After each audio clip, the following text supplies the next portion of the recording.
Hi, everyone. Well, the results are in on the movie title selection. Quite frankly, I'm blown away. I really thought that there would be, some acceptance of one of the three titles we suggested. And quite frankly, we worked hard at working on those titles, eliminating a lot to get to those three. But as it seems to show by your responses, that not a lot of you like any one of those three titles. In fact, we ended up with three people only for Stoker's Furnace, four people for The Love of Pete, and one for My Beautiful Rock Star. So, where do we go from here? Well, there were tons of suggestions for new titles, though. And I did learn a lot through this personally, because I did reply to everyone and I asked for clarification from some as to why they selected their specific title for the movie. And it was fascinating because in justifying yay or nay, I had to search in my mind for rationalizations as to why things would work and not work based on all of the discussions that we've had about title and the film itself, maybe over the last 3-4 years. So it was quite invigorating for me, actually, and I thank you for that, because usually out of dialogue like that comes something good.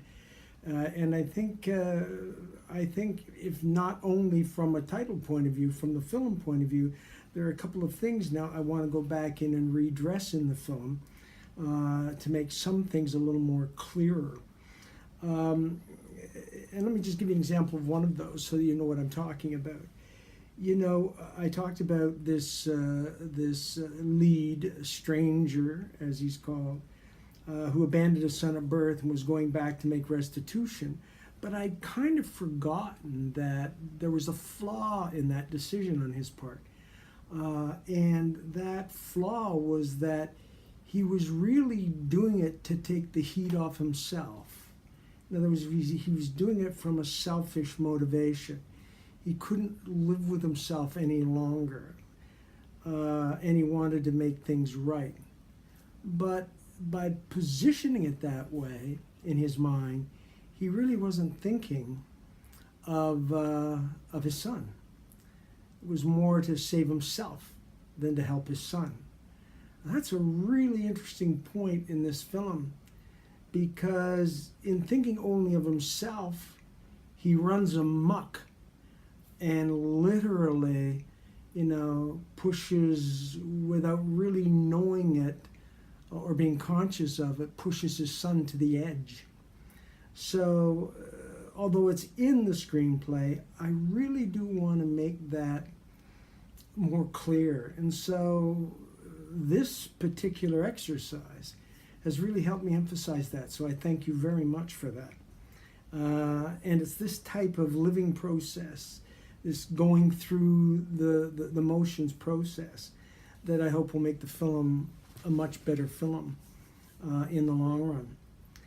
I'm going to post all of the results in the text portion of the blog, so don't worry about that. But a couple of very interesting things did crop up. J.R. Cornell, that's his handle, came up with a suggested title called Better Left Unsaid. And by golly, let me see, 1, 2, 3, 4, 5, 6, 7, 8 people hitchhike on that and thought it would be a great title. I labored with it for quite a bit, thinking about it, Better Left Unsaid. And I wasn't quite sold on the idea, because if you had Better Left Unsaid as the title, it suggests that there is an excuse for the stranger not to embark upon his journey.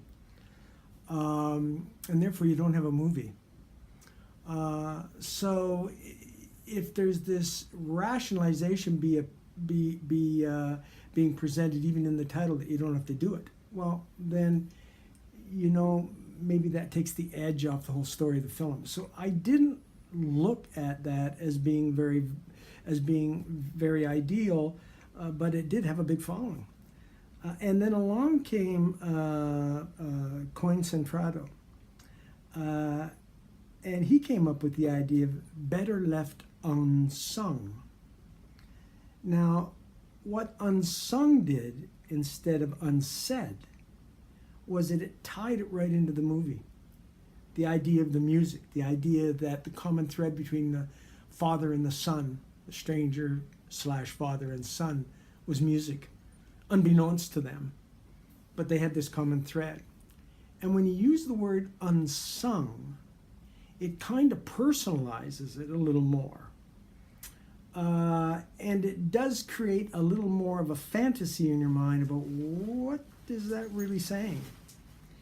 And then the rationalization could theoretically be better left unsung, but in spite of that, he's going to go out and he's going to do it anyways because he wants to do what's right. That's my rationalization on that, and why unsung is better than unsaid. But again, it's good, but I'm not so sure people are going to see that as the driving force, that they're going to identify with it as something that would cause them to go and see the movie.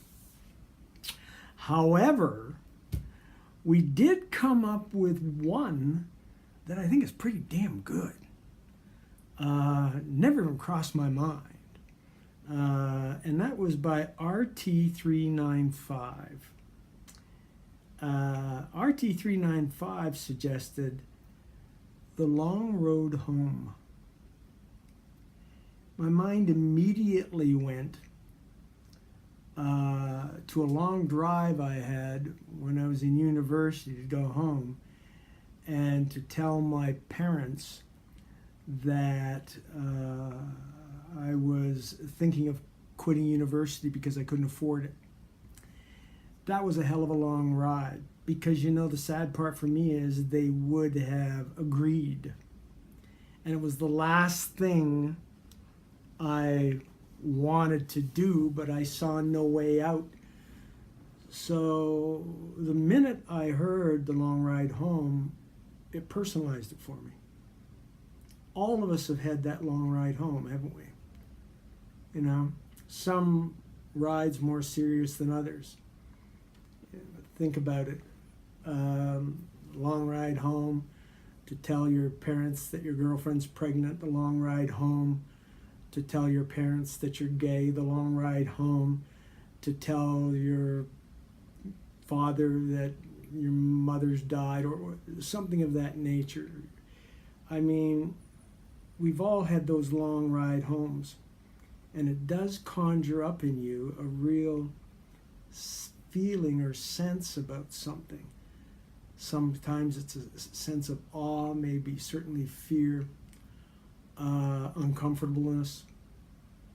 And so there's an attachment, I think, that everybody can make to that title. And they're going to maybe want to see, well, what was this long ride home? As it turns out, in this case, the stranger, when he decides to go and make the right, hops on his Harley, and he does exactly that.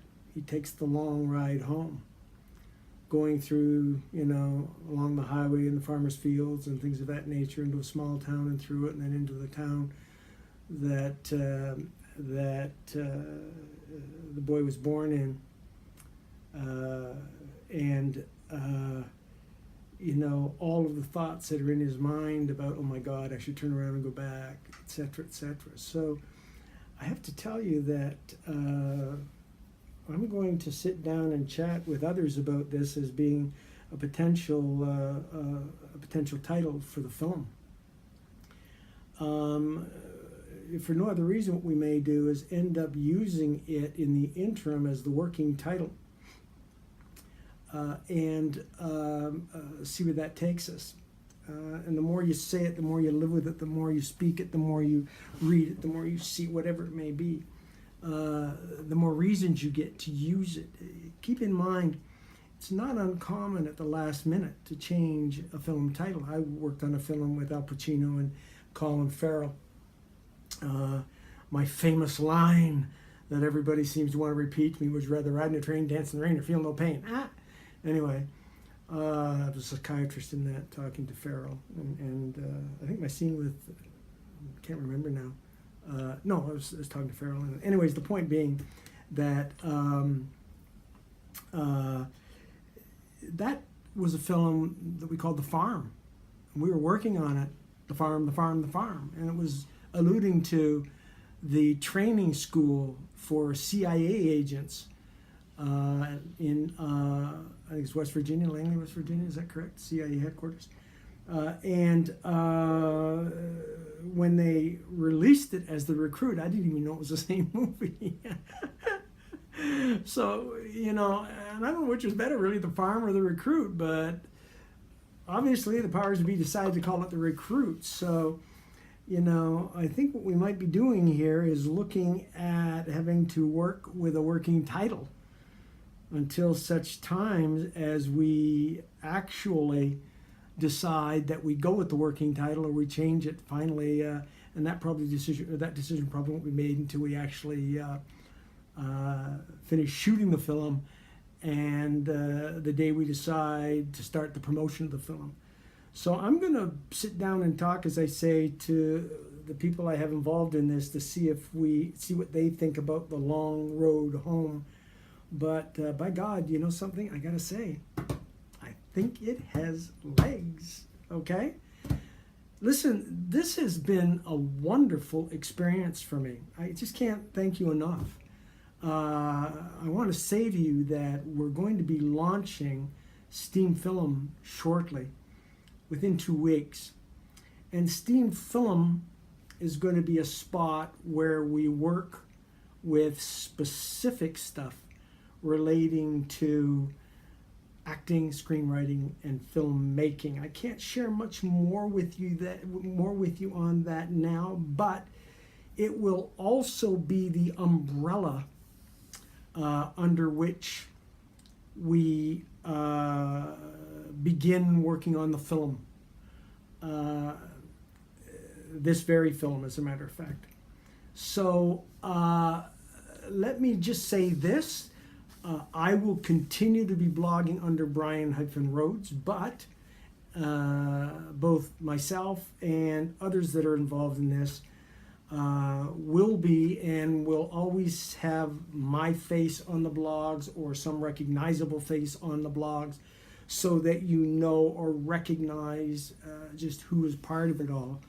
But we're expecting big things of Steam Film, and I'm really excited about releasing it to you, and I hope it ends up in having lots of dialogue, lots of chit-chat and whatnot, as we've had this time around with the movie title. So thank you so much for your time tonight, or today, or for the last couple of days.